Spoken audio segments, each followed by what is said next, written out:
Assalamualaikum warahmatullahi wabarakatuh. Anak-anak yang hebat dan luar biasa, kali ini Bapak ingin menyampaikan materi untuk kelas 10 KC1 yang hebat, luar biasa.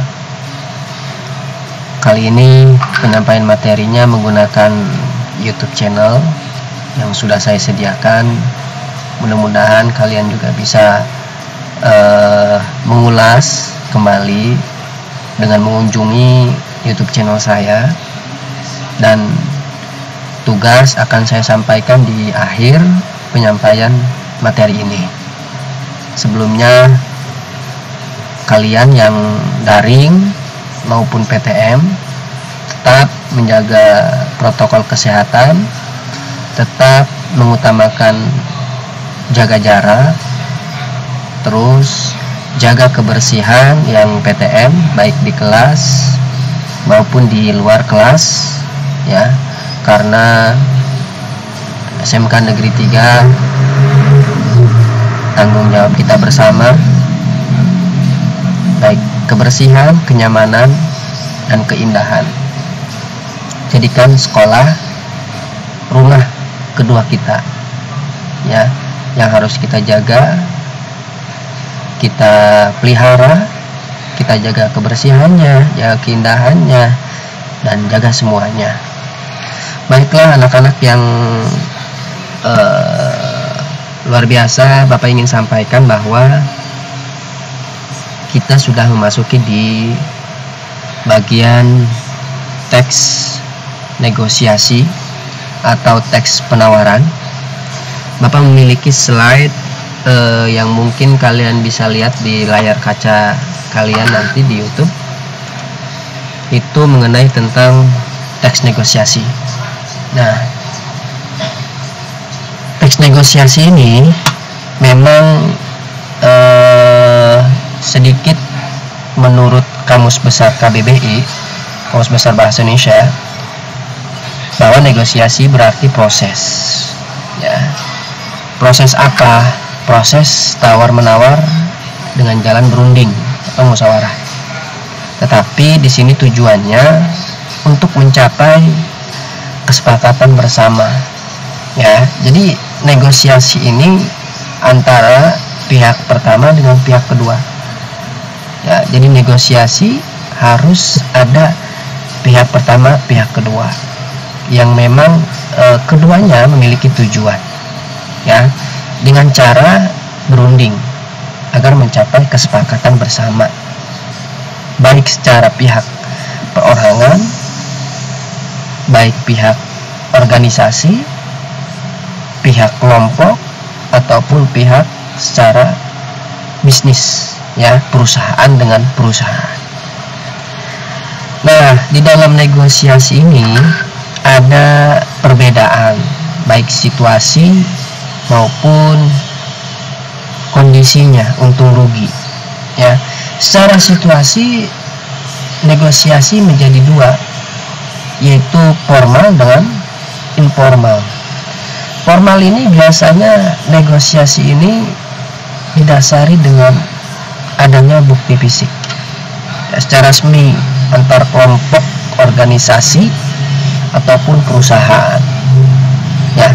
Maka dibutuhkanlah negosiasi yang resmi atau formal, yaitu dengan adanya bukti fisik, baik itu di perusahaan-perusahaan, contohnya seperti MOU ya, ataupun mendapatkan kesepakatan bersama peer to peer ya. Jadi semuanya mendapatkan sepakat gitu, ada yang diuntungkan semuanya ya. Lalu ada lagi negosiasi informal. Negosiasi informal itu ya di luar formal, terbaliknya ya, yaitu negosiasi antar teman, mungkin menentukan cara acara gitu, kumpul-kumpul atau apa, karena pandemi ya tidak boleh kumpul-kumpul. Kemungkinan acara-acara yang event-event antar teman saja ya. Terus negosiasi dengan keluarga, negosiasi dengan orang tua, negosiasi dengan saudara. Nah, itu pun termasuk dalam negosiasi informal. Ya, artinya negosiasi di sini adalah negosiasi informal, gitu, yang tidak secara resmi. Gitu. Baik, lanjut ke ciri-ciri teks negosiasi. Ya, bisa kita lihat di sini ciri-ciri teks negosiasi ini ada 4. Ya, adanya partisipan yang memiliki kepentingan masing-masing, adanya perbedaan kepentingan dari kedua belah pihak, adanya pengajuan dan penawaran, adanya kesepakatan sebagai hasil negosiasi. Yang paling utama adalah sepakat. Kalau negosiasi tidak sepakat, berarti negosiasi tersebut cacat atau tidak berhasil. Ya, nah kita harus tentukan dalam negosiasi itu ada negosiator. Nanti kita akan bicarakan yang layak negosiator itu apa saja. Ya, negosiator itu artinya yang memiliki ahli dalam bernegosiasi, disebut dengan negosiator. Lalu disebut lagi ada moderator. Moderator itu adalah orang yang ahli dalam memimpin acara. Ya, terus ada lagi orator. Ya, atau kita biasa sebut orasi, sedang orasi. Ya, orator adalah orang yang piawai dalam menyampaikan aspirasinya. Nah, itu untuk ciri-ciri ada 4. Silakan kalian bisa baca kembali. Selanjutnya ada cara gaya bahasa dalam penyampaian negosiasi. Ya, baik itu keterampilan berbicara, lalu berbicara secara efektif, lalu isyarat organis dan isyarat bahasa. Ya, ini harus dipahami oleh negosiator. Baik itu dalam negosiasi tawar-menawar formal maupun informal. Ya, boleh kita tambahkan informal itu cara menawar dalam membeli sesuatu. Bisa kalian ke pasar beli jeruk, ada proses pengajuan, proses penawaran, proses kesepakatan dalam transaksi tersebut. Itu pun termasuk dalam negosiasi. Selanjutnya ada penjelasan pengajuan itu apa, penawaran itu apa, persetujuan dan penutup dalam teks negosiasi. Kita lanjut aja ke bagian aspek yang perlu dikuasai oleh negosiator atau diperhatikanlah oleh seorang negosiasi yang ahli ya negosiasinya. 1. Penampilan. 2. Sikap. 3. Cara bicara. 4. Wawasan. 6. Gaya bahasa. Aspek yang 5 ini yang 5 ini harus perlu diperhatikan oleh seorang negosiator yang ingin bernegosiasi secara formal. Ingat, ini saya kategorikan secara formal ya, karena memang aspek ini saya kira lebih condong kepada negosiator yang formal gitu. Kalau yang informal ya kayak semacam membeli barang atau bernegosiasi dengan keluarga, teman atau antar warga sekitar, itu tidak perlu ya, poin 1 mah. Nah, ini yang harus diperhatikan oleh negosiator yang secara formal. Selanjutnya ada langkah dalam menyampaikan komentar. Jadi kita skip aja. Kita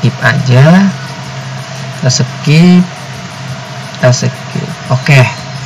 Jenis atau kategori dari negosiasi.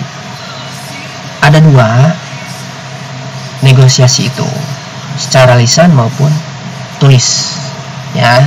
Udah jelas dong, secara lisan berarti penyampaian negosiasi itu secara verbal, ucapan. Ya. Menggunakan gaya bahasa yang sudah diperhatikan di atas tadi. Ya. Itu yang paling utama. Terus kedua ada negosiasi secara tertulis. Nah, secara tertulis ini memang dibutuhkan gaya bahasa penulisan yang memiliki ahli dalam bernegosiasi ya. Banyak ragam bahasa tulis untuk digunakan ya, untuk melengkapi negosiasi, ya. Artinya ini diperlukan ketika memang negosiasi secara lisan dibutuhkan dan secara negosiasi secara tertulis pun diperlukan, gitu. Oke. Struktur dan kaidah kebahasaan kita loncat. Nah, ini struktur dari teks pembuatan negosiasi, baik secara lisan maupun tulisan. Ada orientasi, artinya kalimat pembuka. Ada kalimat pengajuan, ya, seorang negosiator apa yang dimaksud dan tujuannya dalam bernegosiasi tersebut. Lalu ada proses penawaran, ya, tawar menawar antara kedua belah pihak, ya, ini yang paling utama untuk mendapatkan kesepakatan bersama, ya, tidak ada yang dirugikan antara kedua belah pihak. Artinya kedua belah pihak ini menyetujui dengan penawaran pihak pertama, ya, pihak kedua setuju dengan pihak pertama. Nah, lalu proses selanjutnya ada persetujuan.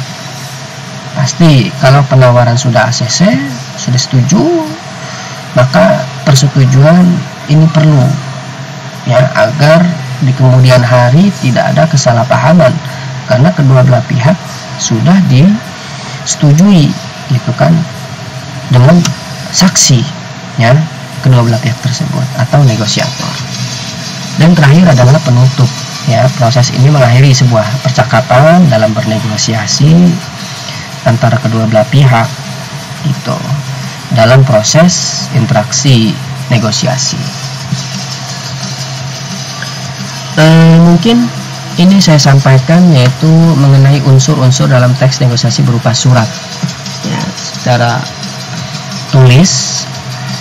Kalian bisa lihat di sini ada contoh susunannya, baik kepala surat yang paling atas, lalu kita turun tempat dan tanggal surat, nomor surat, perihal, lampiran, alamat surat, salam pembuka, isi surat, salam penutup, nama pengirim, dan tanda tangan. Ini secara surat penawaran secara resmi. Kalau misalkan kita memiliki sebuah CV atau PT yang memang perlu kita tawarkan kepada semua hal-hal yang terkait, misalkan ke kantor apa dan sebagainya, kita membuat sebuah surat penawaran. Contoh, kalian memiliki usaha roti, ya, usaha make up, kalian bisa dengan promosikan penawaran ini melalui kantor-kantor yang terkait, ya. Nah, ini susunannya. Jadi kalian juga bisa kemudian hari setelah lulus sekolah membuat surat penawaran ini kepada perusahaan-perusahaan, kantor-kantor yang kalian inginkan tawarkan produk-produk kalian, ya. Ini harus kalian coba. Baik, cukup materinya untuk tugas kalian, baik yang PTM maupun yang daring. Kalian buat sebuah video tentang negosiasi, baik negosiasi resmi maupun tidak resmi, silakan bebas itu. Buat video, tugas individu ini, ya, buat video dengan susunan yang sudah Bapak sampaikan tadi, yaitu adanya orientasi, pengajuan, penawaran, persetujuan, penutup. Tetapi dalam video ini tidak perlu, ya, kalian sebutkan ini orientasi, ini pengajuan, tidak perlu. Jadi kalian langsung buat video penawaran, baik itu menawar membeli sayur, membeli apa, baik penawaran di keluarga, baik penawaran di antar teman, apapun itu bebas. Yang penting bentuknya video, buat sebagus mungkin, ya, seunik mungkin, lalu upload di YouTube. Kalian masing-masing linknya taruh di GCR. Saya akan buatkan GCR tugas video untuk KC1. Baik, kalau misalkan sudah jelas, kalian langsung komen di channel YouTube dengan nama, kelas. Jangan lupa untuk like video pembelajaran hari ini. Terima kasih banyak untuk semuanya. Salam sehat, terus semangat. Jangan lupa kita kerjakan semua tugas-tugas kita dengan secara pelan-pelan agar tidak menumpuk. Terima kasih semuanya. Assalamualaikum warahmatullahi wabarakatuh.